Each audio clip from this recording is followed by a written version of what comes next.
Itu saja, dan saya bukakan pada sahabat-sahabat saya kalau sekiranya ingin menambah.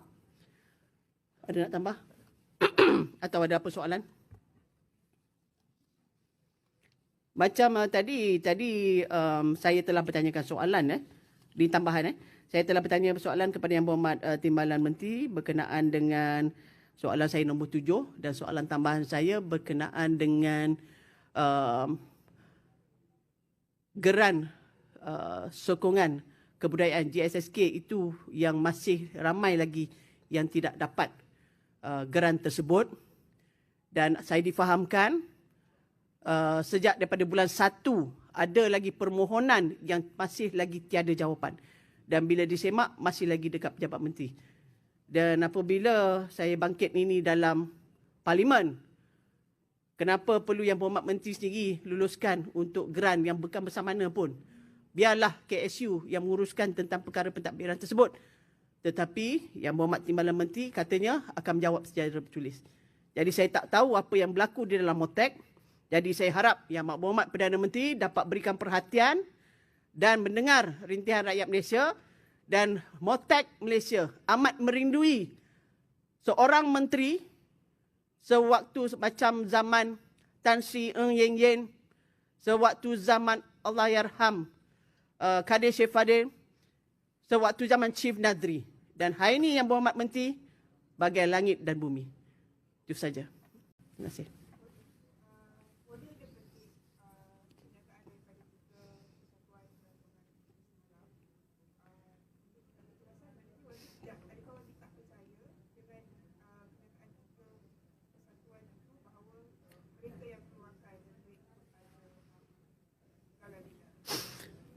Bukan tak percaya, saya macam takjub. Saya macam, wow, hebatnya 3 satuan ni boleh menaja. Dan saya difahamkan kos itu agak besar untuk nak menaja. Macam saya cakap tadi, kalau 600 orang makan kali dengan 260 plus minus, kalau dekat meja VIP mestilah lagi besar kan. Okey, dengan kos free flow arak. Jadi bagi tahu dengan saya berapa jumlahnya.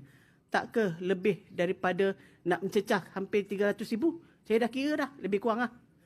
Saya ni bekas peguam, tapi saya tak reti kira sangat, tapi saya boleh kira lah. Kan? Dan saya selalu, macam saya cakap, amalan selalunya di bawah kementerian ini yang selalunya akan memberi bantuan kepada pemain industri ni.